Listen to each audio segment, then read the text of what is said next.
Heyo, and what is up, gang? Thank you for checking out Sledgehammer TV tonight. And if I was at Monday Night Raw for the go-home show before a Wrestlemania, and I was sitting in that arena, and I was given a Baron Corbin main event, it doesn't matter whether it was against Rey Mysterio, or if it was against Andre the Giant, Hulk Hogan, Randy Savage, it could have been anybody.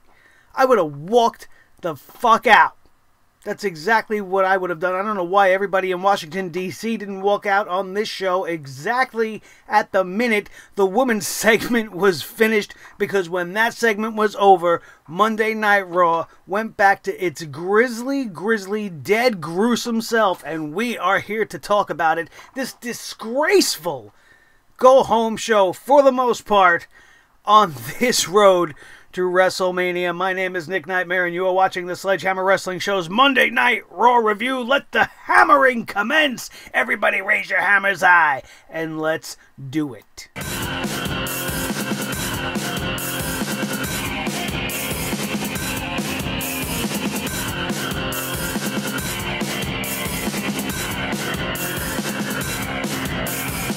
Sledgehammer Wrestling Show.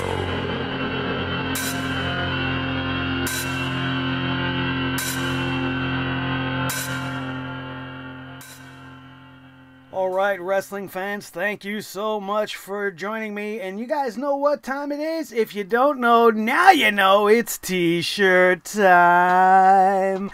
T-shirt time, as we do surrounding any of the WWE's Big 5 pay-per-views. We bring back the official Sledgehammer TV merchandise for you guys to get for yourself and show your Sledgehammer Army colors proud. And this time we've got the discount code of Mania 10. Use that at the checkout for 10% off your entire purchase. You have your choice of the Sledgehammer Club t-shirt or the show logo t-shirt, the Sledgehammer Wrestling Show official logo tee, and this will be your last time to get these two particular t-shirts, because when SummerSlam comes around, we got some new shit in the works that you guys might want to get your hands on, so don't miss out. You have until SmackDown Live's post-WrestleMania show. Once that is completed, you will not be able to get your hands on these shirts anymore. So get them now, because they will feel a whole lot better than it felt to watch Monday Night Raw. The quality of the shirts are fantastic. Look at them. Here it is live in the flesh, and it is very comfortable. It makes me feel very comfortable. Much more comfortable, like I said, than I was squirming on the couch throughout most of tonight's Monday Night Raw, which has become like a weekly tradition. We sit here and we hope for the best, and we expect the worst, and then the WWE makes it even worse than we were expecting, and then I sit here with the hammer, and you guys come, and the congregation all gets together, and we let the hammer come down, because it's some fucking bullshit. Even the good segment tonight, the good segment that happened surrounding the women's main event of WrestleMania 35, the Ronda Rousey, Becky Lynch, Charlotte brawl ending in the arrest and all this shit. That was the best segment of the night, absolutely. And I know a lot of you guys probably got hyped up. Oh, this is so cool. This is reminiscent of the Attitude Era. This is this and this is that. This is so exciting. And I'm coming at you from a different way. I may be alone on an island here, but that was way too much. That was way too much. This match already had everything it needed. You gave Charlotte Flair the championship from SmackDown Live. You took it from Asuka, made Asuka irrelevant, and gave it to Charlotte to make this match even bigger. You raised the stakes, and Stephanie McMahon started this show, which is already a big minus for tonight's Monday Night Raw, but she starts off this show tonight announcing it's winner take all. So now you have the two championships of the WWE, the two most over women in the roster, and then you have the big time name of Ronda Rousey, all in there. It's already created a recipe for the main event of WrestleMania. Everybody was already excited. All the hype was already there. You didn't need all this extra. Was it fun? Sure, it was fun. Was there some good shit in there? Absolutely. When Charlotte Flair nearly kicked Ronda Rousey's head off her shoulders from the inside of the police car, it was one of the coolest things I've ever seen the women do. But you have to think about the logic here. I think it makes them look stupid. They are set in 6 days to take center stage on the grandest stage of them all, and a former 2-time UFC heavyweight champion, a UFC Hall of Famer, and 2 multiple-time women's champions on the WWE roster get arrested? They get arrested for doing what? For doing what? Raw went off the air. They still didn't fucking explain to us what exactly were these girls arrested for. These 3 professional wrestlers were arrested for wrestling inside a wrestling ring. Did anybody else catch that? Because I don't know what other reason it was. The stipulation for the match, don't get on my balls, the stipulation for the match said that the women had to get along during the tag team matchup. Never once did it say that when the match was over they had to stop getting along, though, did it?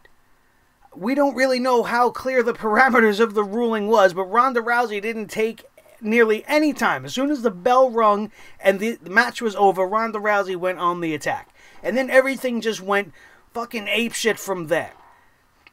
Then we became an episode of Raw and Order SVU. Where's Mariska? Get her back there. Get her back there to solve the case. What are we arresting these girls for? I still don't understand what it was. And I don't think we're ever... Oh, stay tuned to WWE's, online social media accounts and website. Get the fuck out of here. You want me to be that invested in this?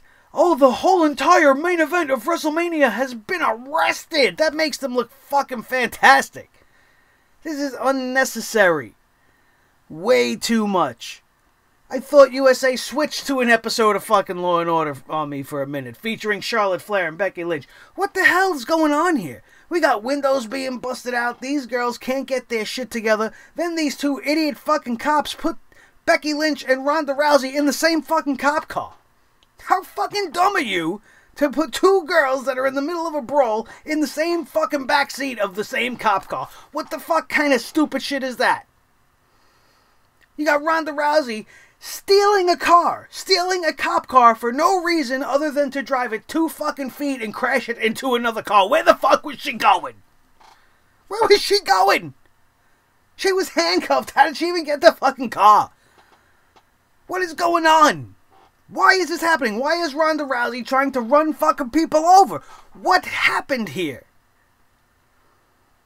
None of it makes sense, and it was way overdone. Was it cool? Absolutely it was cool. But it wasn't necessary. Maybe if you would have taken this one segment and done it as multiple segments, peppered across the last 6 weeks since we've started this whole nonsense, it would have been more exciting. But no, we didn't get a 3-way contract signing or a face-to-face or something like that to get everybody amped up for this weekend. We had them go to the fucking extreme. The extreme. In a situation that did not call for any extremities whatsoever. Everything was already perfectly placed where it needed to be. That's my opinion on it. You know I can tell it the way it is. The hammer of reality is what it is, and I keep shit real with you guys. That's what we do, and I'm not sugarcoating it, you guys. As much as I thought, oh, okay, that's kind of cool, this is kind of cool, but it was just like, when is it going to end? When is this going to be over? Why are we still doing this? And then the fact that Raw went off the air without a clear-cut explanation as to why they were even arrested made me hate it even more. Absolutely fucking ridiculous. Just about as ridiculous as the way they showcased Seth Rollins and Brock Lesnar tonight. What is the one thing that all of us as wrestling fans are waiting to see at WrestleMania 35? We are waiting to see Seth Rollins destroy Brock Lesnar. We are waiting to see him hit that beast with a curb stomp and finally slay him and get the Universal Championship back on Monday Night Raw. That is the moment we're waiting for. Why did we see that moment on Monday Night Raw tonight? Seth Rollins gets the upper hand on Brock Lesnar and he successfully executes the curb stomp finisher and then raises the Universal Championship high over his head, showing us the end of that match at WrestleMania the way we want it to be. And now that we've seen it on Monday Night Raw, I severely doubt that that's even going to be what happens at WrestleMania. And by hook or by crook, Brock Lesnar is going to walk out of that thing still the Universal Champion, and it's going to send the wrestling world into a fucking tizzy once again. That's all I could see coming. Logic says if you look back and you know your wrestling history, when somebody is in a situation with their opponent for an upcoming pay-per-view event, and they end up having the high ground leading into that main event more often than, or into that pay-per-view rather, more often than not, they are the ones that are going to lose. Brock Lesnar looked like a chump tonight. This is a guy that's taken some of the best, heaviest hits from guys like Braun Strowman and Roman Reigns, and he was easily dispatched by Seth Rollins within minutes of this promo segment. And everything about it was perfect.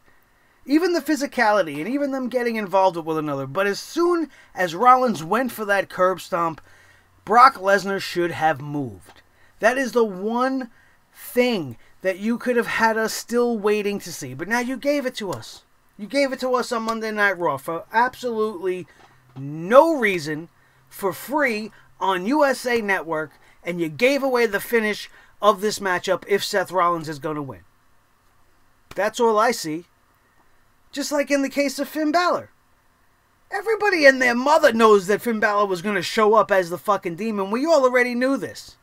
The fact that you had to stamp it as a definite fact tonight and have the Demon actually appear on Monday Night Raw tonight is a no-no. It's something that I don't agree with. Even though most fans are expecting it, was it really necessary to have Finn Balor shown in the Demon makeup? We've waited all this fucking time. You refused to put him in the makeup for big-time matches and every single moment that we expected him to be in it. But here, in a random promo segment that's going to last 3 seconds, put your fucking makeup on, make a few stupid faces, stick your tongue out and do all kinds of shit like this. Make yourself look stupid. Instead of making yourself look, vicious and scary and whatever, have him bathed in white light and white smoke. And it's just, why? Why? We are fucking 6 days away. You couldn't hold your load for 6 days. You had to go shoot it all over fucking Washington, D.C. tonight. Yeah, here's your fucking Demon. What are you fucking kidding me? I can't take this company sometimes. The element of surprise is something that is just absolutely lost. We've talked about it all year long, but even in the case where they could have gave us something special, they just had to take just a little bit of the shine off the top. It's not that it's not going to be great to see his WrestleMania entrance as the Demon. Hopefully his makeup is not the same as he had on tonight, and it was a complete reveal of what we're already going to see. Hopefully he does something different, something new. And it'll be fun. It's going to be great to see the Demon back, especially in that WrestleMania atmosphere. But doing it tonight, really, after months of us begging for the Demon, you had to show him tonight. Absolutely ridiculous.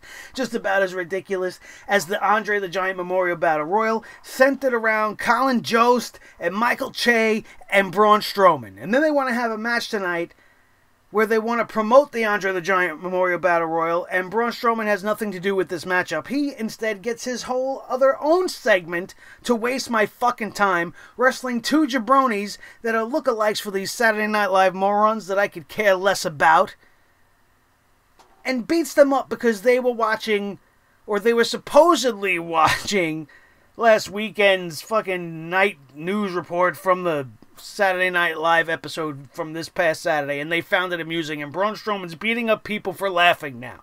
For laughing at these two fucking clowns. If he was as focused on the WWE Championship and on what he had to do in the ring as he is on Michael Che and Colin Jost, then Braun Strowman would be the unstoppable Universal Champion, the most unstoppable we may have ever seen.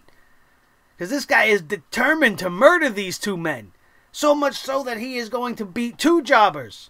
On the go-home show to WrestleMania, Braun Strowman, a now established star, is being fed two jobbers to push an initiative for Saturday Night Live to get more publicity on Monday Night Raw. Are you fucking kidding me?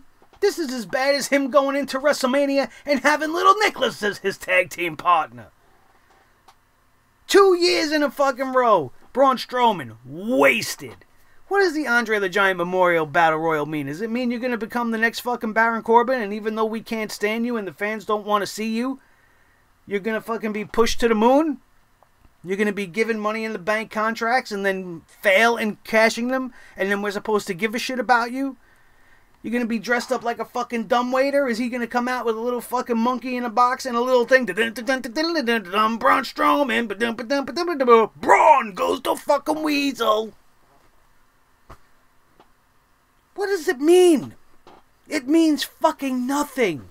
And all of the time they have given to these segments it's just like a cardinal sin to this show. And it just brings the quality down 110%. Just like the way they chose to book all the women tonight. We had an 8-woman tag team match that definitely didn't need to happen. Sasha Banks Botchamania tonight. And I hate saying that about Sasha Banks. I love Sasha Banks. She's one of the best wrestlers on the roster. And then she goes out and has a night like tonight, and she just was off her game. Sometimes people have a bad night. But tonight was a pretty bad night.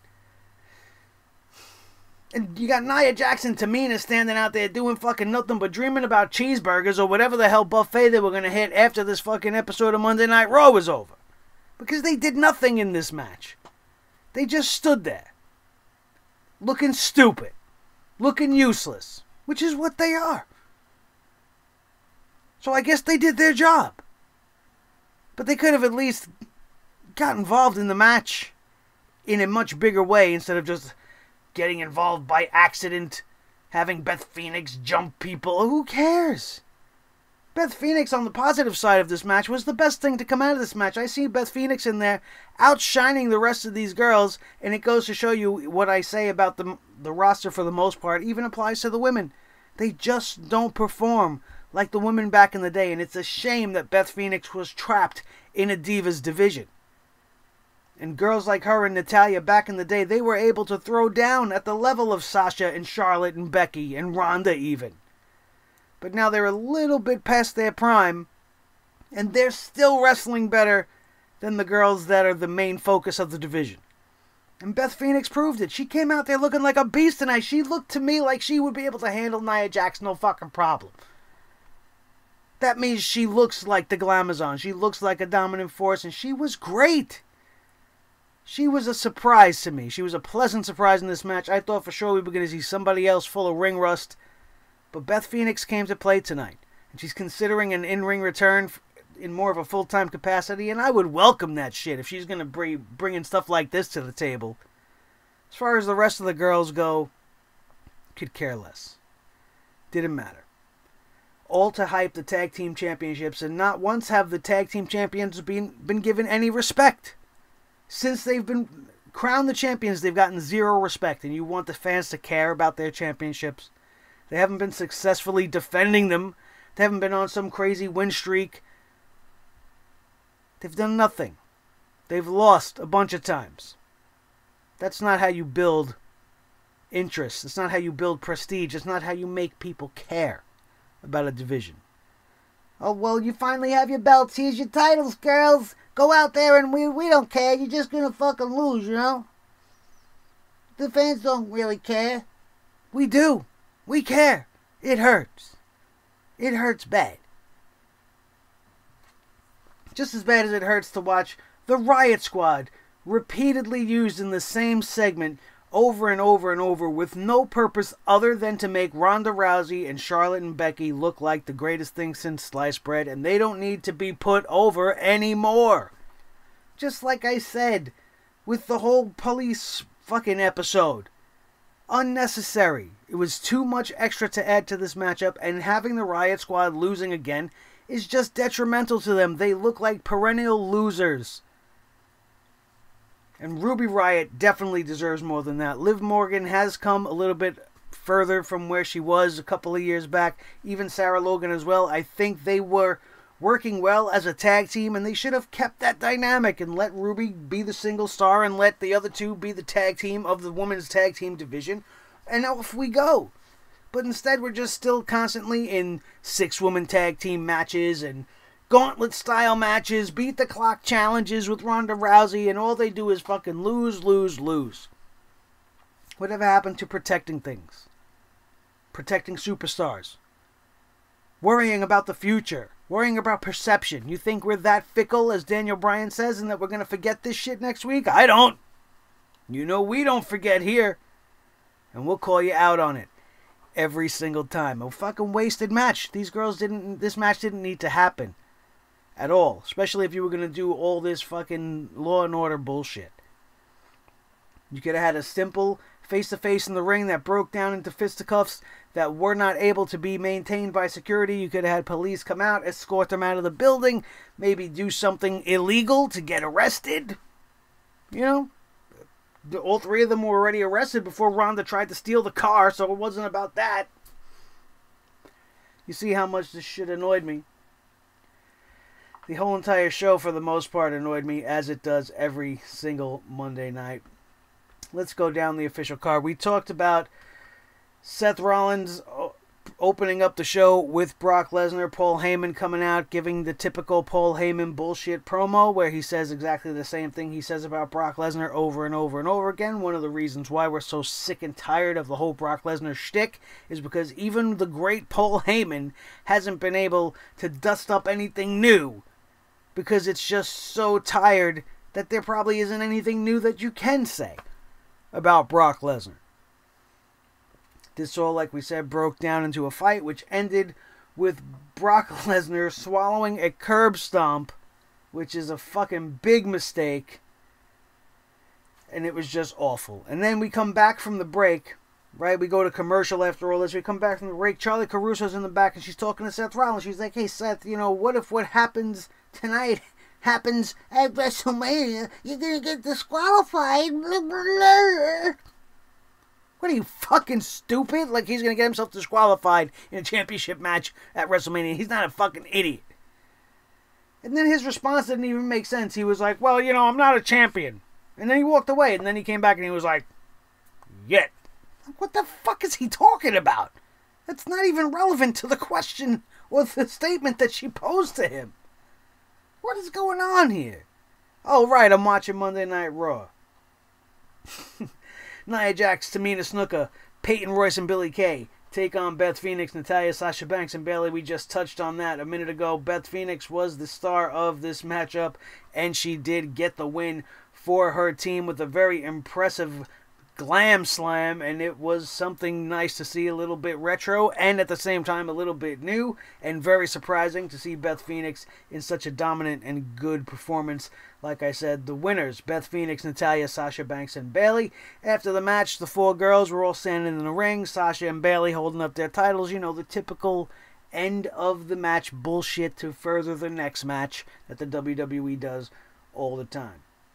A black SUV pulls up in the back, and Batista enters the fray, and we waste all kinds of time showing Batista arrive in the back, showing Batista walk into the ring, cutting away to show everything that Triple H had to say last week, the whole time Batista's in the ring. And then we come back to Batista, and all he had to say was, Hunter, kiss my ass. And I think he might have gotten his hands on the script to Monday Night Raw, because he was echoing what each and every one of us would have said to WWE Raw Creative. If I was in charge and they would have handed me this script for tonight, I would have been like, you guys need to kiss my ass right now, because this is some bullshit you're putting at me.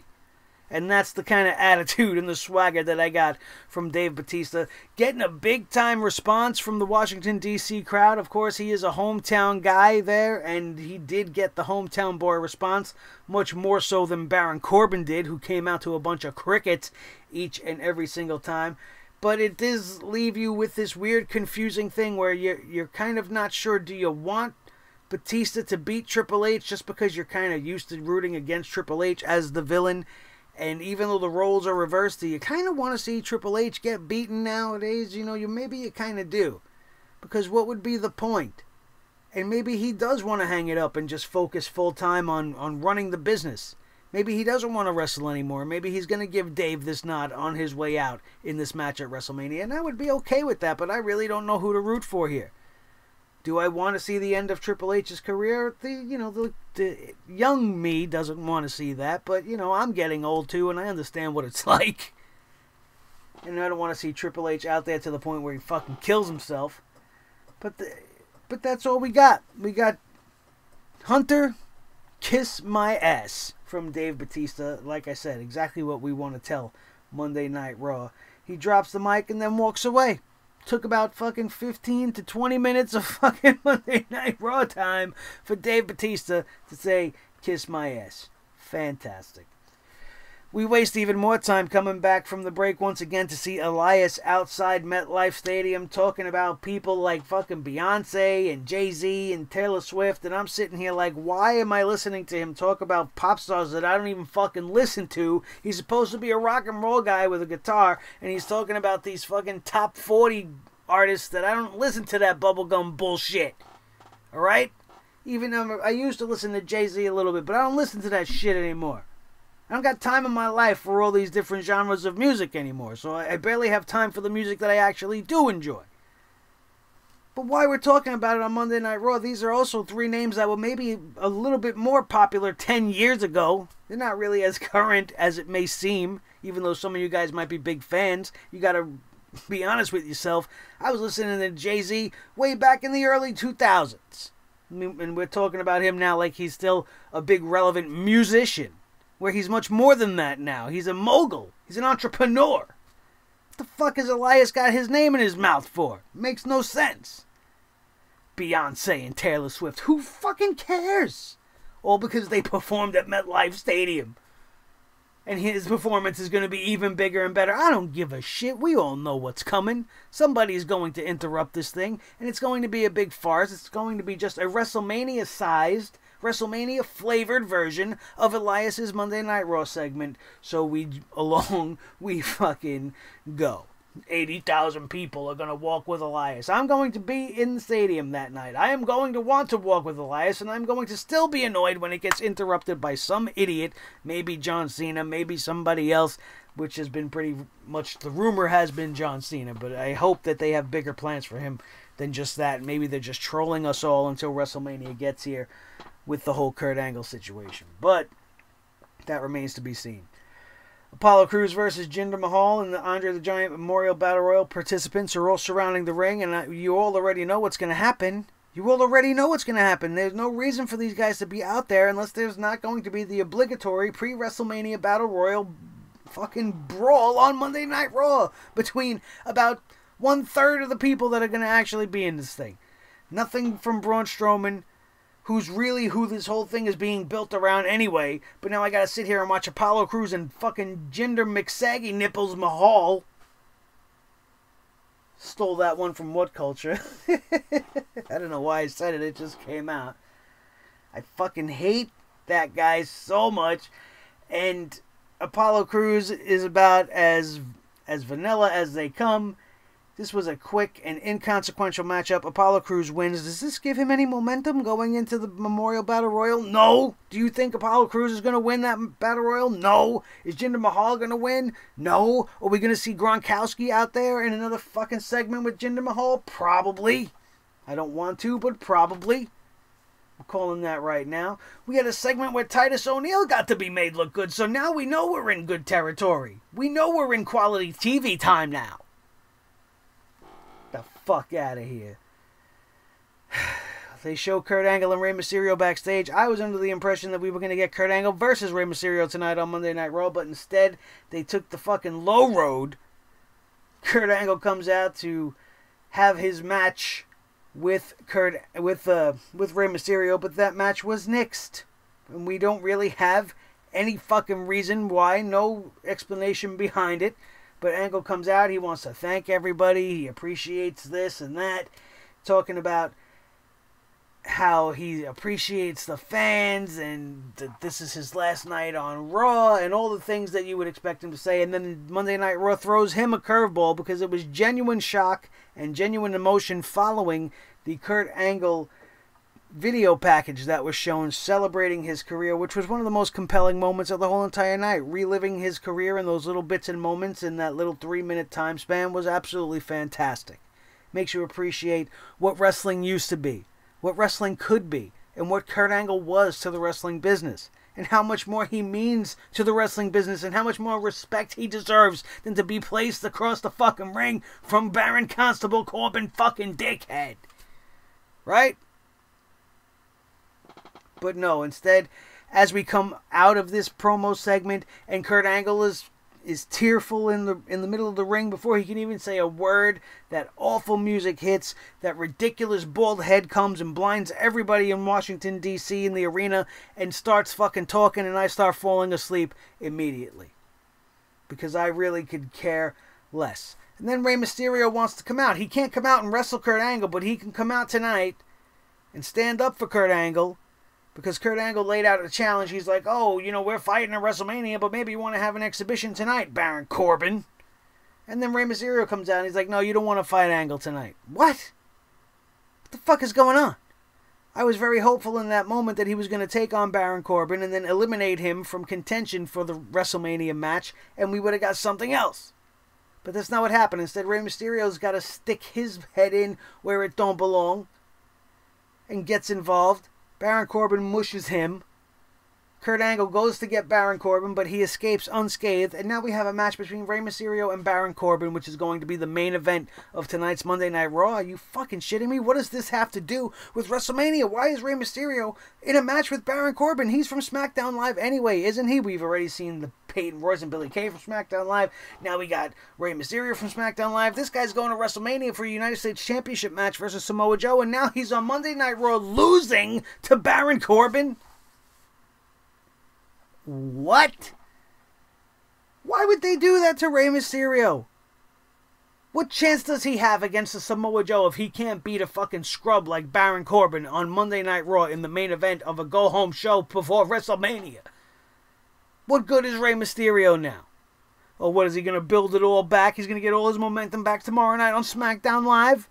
What's he going to do? Fucking tumble-salt off of a 9-foot ladder onto a bunch of fucking guys and do something amazing? You can't gain back all the momentum that he's been gaining all this time. Now it's just gone right out the window and fed and squashed to Baron Corbin. For what? Fucking ridiculous. Charlotte Flair cut a promo talking about she's going to be the one who is going to take all. She's the winner and she's going to be the winner that takes all and blah, blah, blah. Again, this was fine. Nothing really wrong with it. Just typical WWE creative scripted garbage. The Raw Tag Team Championships being defended on this episode of Monday Night Raw was a fucking ridiculous decision. Even if they're not going to have the match at WrestleMania, which it seems like a foregone conclusion now with the way the match finished tonight, Aleister Black and Ricochet will most likely get a rematch for the Raw Tag Team Championships at WrestleMania versus The Revival. The Revival, for the first time in weeks, get a fucking win, and I'm not understanding why. This match shouldn't have taken place in the first place. If they did want to have it take place again, they shouldn't have had the Tag Team Championships up for grabs, and they could have had a much more easily explainable finish. But you can't explain to me what logic and how it makes sense to have Ricochet and Aleister Black, who have been unblemished this whole time, losing tonight, days before WrestleMania. These guys don't even have a match at WrestleMania. You got them losing in a Tag Team Championship opportunity. For what? And they get counted out. Oh, they got counted out. That doesn't really count. Yeah, no, it fucking counts. A count out is a loss. Goes in the win-loss column as a fucking loss. So now neither of these guys can go around saying they're undefeated anymore. Or for what? To make the Revival look good going into a WrestleMania where they don't even have a fucking match? And now if they do have the match, look at how this was a very decent match. These guys go out there and they kill it. Aleister Black and Ricochet can do no wrong when they get into the ring, and they show you that every Monday night since they've been on Monday Night Raw. But as great as that might have been for you guys, if you really did enjoy that match, think about it. If they have to go to WrestleMania now and have a rematch, they gotta top this match. They gotta top this match just 5 days after they just had this match. And who knows what the fuck plans they got for Black and Ricochet on SmackDown. They're gonna get a championship opportunity at the Usos tomorrow night now and lose that? And then we'll have a unification tag team. Let me not give them any ideas. As much as I want them to unify the tag team belts, let me not give them any fucking ideas. Aleister Black and Ricochet, despite their best efforts, lose with a very close and very weird count out to the Revival. Who really gives a shit? Not me. And let's move on. Ronda Rousey's backstage warming up, but she wasn't in the mood to talk. Roman Reigns was backstage also. We talked about him, and Dasha Fuentes is with him, and he talks about the recent rumors that he's not actually 100%. And he's like, oh, well, who started these rumors? Are these Drew Mackin rumors? Whose rumors is this? Who started these rumors? And then out of nowhere, Drew McIntyre attacks, keeps screaming at Roman, you should have said no, you should have said no. And I don't care. I have no investment in this matchup. This didn't do anything to give me any investment in the matchup. I could care less. 100%, 99%. Drew McIntyre in a fucking long trench coat, in a big blonde mask, with fucking hair sticking up like Sting. He can come out and paint his face up and do all kinds of shit. I don't give a fuck what they do. They can come out both wrestle as dressed up as a gobbledygooker and wrestle over a bunch of broken fucking eggs. I could care less. There's nothing that is going to make me interested in this matchup. The WWE has done something that I thought was impossible, and they have fucking killed Drew McIntyre for me. And he's just going to be fed to the big dog, given an easy victory at WrestleMania. And even if he beats Roman Reigns at WrestleMania, what good is it at this point? Where is Roman Reigns on the card? He's nowhere near the top anymore. He's got to start back at the bottom. And if he starts off by losing to Drew McIntyre in his first real match back at a WrestleMania, you think Vince McMahon is going to let that happen? I certainly don't. I certainly don't. Who gives a shit? The Riot Squad versus Ronda Rousey, Becky Lynch, and Charlotte Flair we talked about already. Not going to talk about it again. Ronda Rousey gets the win by getting Liv in an armbar after the match, which wasn't, the match wasn't too bad. It just really was unnecessary. Why do we give a shit whether or not these three girls can fucking get along through a tag team match? Why are you forcing three people that want to beat each other's fucking faces to get along in the first place? I never understood that, and they do that with the tag teams all the time. They take two people that are fighting for a championship, they put them on a fucking tag team. Why? Why? You're not creating drama. We already know it's not going to work. And, oh, but you can't touch each other or else you'll be taken out of the WrestleMania main event. You think anybody's going to do that now? So what the fuck is the drama? Nobody's going to touch nobody. And if you do, you're stupid. Absolutely ridiculous. Too much. And then you go through all this and you have this match with all these stipulations and these rules and you can't touch this and you can't touch that. And then you have the fucking whole police room brawl. And it's just way too much. Way too much for this segment. We're not going to talk about it again. Chad Gable and Bobby Roode, the Glorious Gables, got nothing more than a glorified squashing tonight. They got squashed. The former WWE Raw Tag Team Championships, easily taken care of by Heavy Machinery. And of course, we had to have the pam pam. I got to get myself a fucking fancy hat. I gotta get a big, fancy, stupid lady hat and put it on my head so at least when I do the bam, bam, at least I look the part. Because at least that would have more purpose. It would serve a purpose to the show. It would add comedy. It would add something for you guys to laugh at. It would have a meaning. Not like it does when Lacey Evans comes out and does absolutely nothing. She does nothing to make you laugh. She does nothing to make you cry. She does nothing to make you even think. The only thing you're thinking is, why the fuck is she out here? And when is she going away? You're not intrigued. You're not interested. You just want it to go away. Especially in the middle of a tag team matchup. Why? Featuring Heavy Machinery, who should be getting seriously pushed and being built up into something more than a 2019 Bushwhackers fucking ripoff. And Chad Gable and Bobby Roode, why should they be expecting respect anyway? The fucking Rodney Dangerfields of the tag team division. Absolutely ridiculous. Who gives a shit? We saw the Caterpillar, Big Tuck, doing his fucking worm. Can't be a fucking worm? Can't just be the worm? It's gotta be a caterpillar? Why, because he's fat? Was Scotty Too Hotty gonna fucking sue for royalties? Why can't you just call it the worm?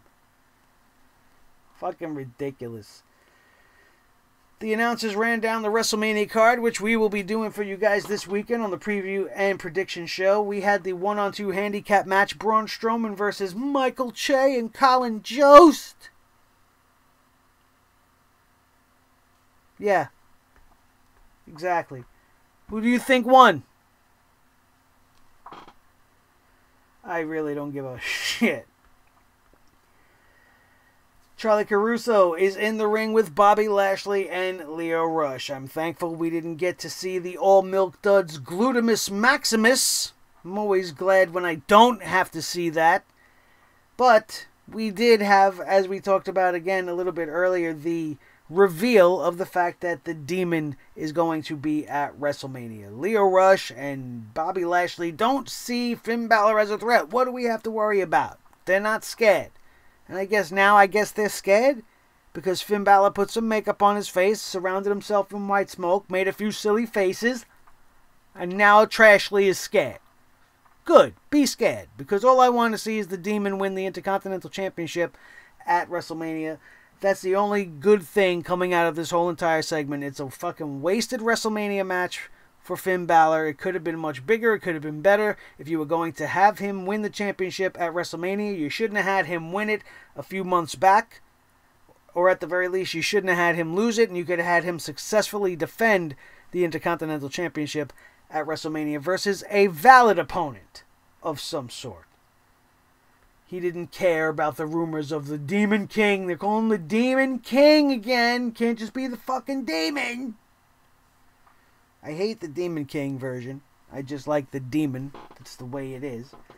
But now he's confirmed to be the Demon for WrestleMania.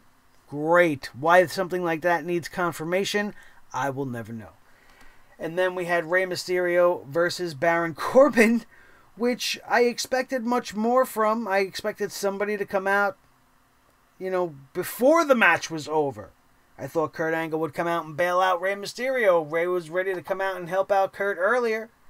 Or at the very least, I thought somebody who might want to step into Baron Corbin's shoes before WrestleMania and challenge Kurt Angle would come out and just eviscerate him. But I guess this was all wishful thinking. This was all just me wanting this stuff to fucking happen. And it didn't. And instead we got a clean win by Baron Corbin. Cleanly defeat former champion Rey Mysterio, legendary Rey Mysterio, with the greatest of ease. This is a man that has beaten the likes of Randy Orton and The Big Show, so size has nothing to do with it. Common sense has nothing to do with it either, because why you would do this? Baron Corbin needs to beat Rey Mysterio while Rey Mysterio is on his own path to the United States Championship. It doesn't matter who you make Baron Corbin beat. Nobody wants to see him wrestle Kurt Angle at WrestleMania. Did you hear the silence in that crowd at the end of the night? Monday Night Raw ended and went off the air with a wide shot of an empty ring on the go-home show to WrestleMania. Not a wild, fervorous crowd. Not the number one contender. Not the women being arrested. Why wouldn't that be the last segment of the night?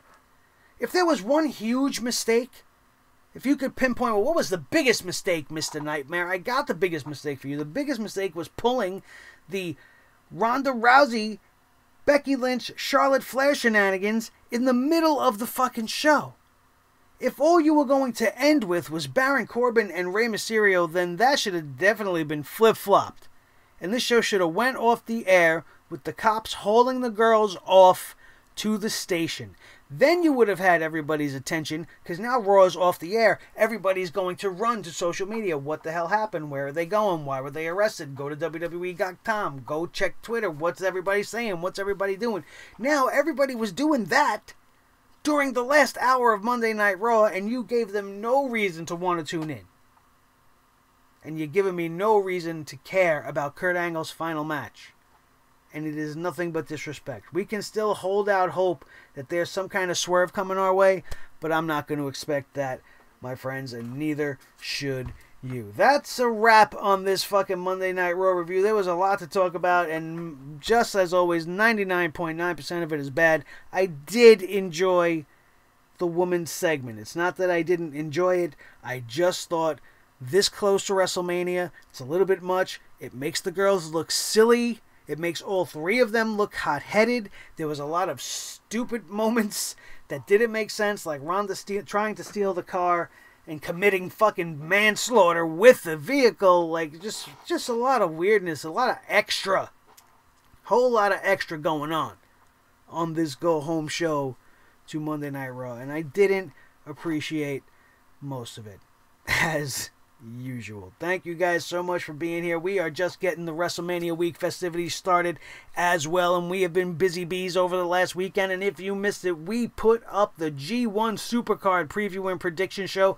We are going to be in Madison Square Garden for that one Saturday night. We also did a very special episode dedicated to House of Glory and Culture Clash 19. 3 big dates that are being held at the NYC Arena with 4 promotions: House of Glory, IPW UK, Fight Club Pro, and Destiny Wrestling are all coming together to give you guys 3 awesome afternoons of professional wrestling action, and it's going to be something you don't want to miss. If you find yourself in New York City, you got to find your way to Jamaica, Queens, and spend your afternoons with us before you head out to wherever it is you're going on that night, whatever other shows in the area you are attending. These are some shows you don't want to miss, and if you want to find out why you don't want to miss them, go check that out. And don't give me the excuse, oh, I'm not going to be in New York, Nick. What do I do? You know what you do? This, for the first time ever, will be available on iPay-per-view, and Fight TV will be carrying Culture Clash 19, and I certainly suggest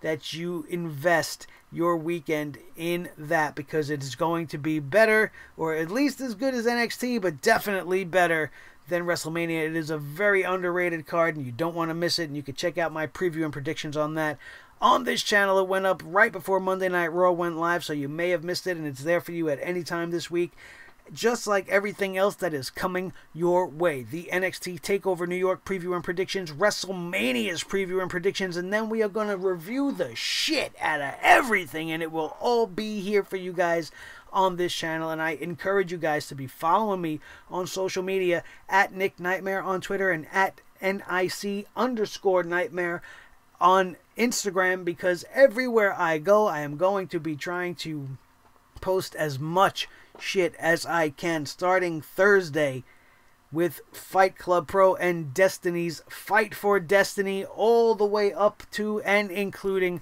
WrestleMania. Gonna give you guys a real social media experience and maybe give you guys some live reactions to whatever I'm at, and show you guys some of the cool shit that I get that you might not see on screen while you're watching these things on pay-per-view or on the network or wherever it is you choose to watch. Don't forget to be here for all of that stuff, and if you, the best way for you to do that is to be subscribed. Not if, but when you subscribe to this channel.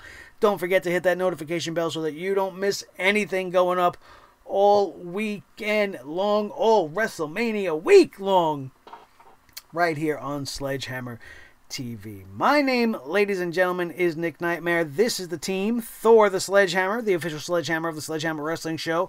His tag team partner, the World Heavyweight Champion of all the microphones in all the world, Mr. Blue, the Snowball Microphone. The most important member of the team is each and every one of you loyal Sledgeheads in this Sledgehammer family. I love you guys so much, my brothers and sisters. I look forward to seeing your comments down in the comment section below. Don't forget to leave a like if I made you laugh, if I made you nod your head, if I cleared your mind, or I made you understand anything more clearly at all. Smash that like button and let everybody else know that this is the place to be when they want their wrestling news and reviews bullshit free and full of fun, excitement, and truth. Because that's what we are all about. You gotta share this video with each and every one of your wrestling buddies all over the wrestling world, especially if they were disappointed by tonight's go-home show, but are somewhat looking forward to this week's WrestleMania festivities. This is your home base for all of those things, so invite everybody you know to make this their home base as well. And we have one other friend to thank, and that is our friends at Audible. Audible have over 180,000 books to choose from for you to ingest into your ears, and you can get one for absolutely free just for being a fan of Sledgehammer TV. Take advantage of our free trial. The audibletrial.com/sledgehammertv link is live right now, and when you sign up for a 30-day trial, you get one free audiobook to keep for life. Even if you cancel that 30-day trial at the 0 hour, you get to keep whatever book you thought was the book for you all your entire life. You don't got to give it back. It's yours forever, and it's absolutely free, and it is on me and all of your friends here at Sledgehammer TV. All you got to do is go to audibletrial.com/sledgehammertv. That's audibletrial.com/sledgehammertv and redeem this awesome deal right now. If you already are a member of Audible and have redeemed this deal once before, make sure to extend this invitation to your friends, family, or anybody that you know that will enjoy said Audible services, and let them know that their old buddy Nick Nightmare says, here's a book on the house. And once again, I encourage you all to get your hands on one or both if you're not, stingy and you want to have everything. Maybe you have a little FOMO going on and you can't have one without the other, like me. Here's your chance. 10% off at the checkout. Mania 10 is your discount code. Teespring.com/store/sledgehammer-tv is the site, or you could click the link in the description below and get your hands on your sledge gear and show the world that you are a true sledgehead before these two original designs fade away forever. That, my friends, is going to do it. And we are fucking exhausted, and we are just getting started, and we are out of here. And we will see you tomorrow night for the SmackDown Live Go Home show, which I guarantee you will be a whole lot better than this one, on your new favorite wrestling show, the Sledgehammer Wrestling Show, right here on Sledgehammer TV, only on YouTube.com. How do you fuck up the Go Home show to WrestleMania? I don't understand. Boom goes the dynamite, and so does my brain. Have a good night.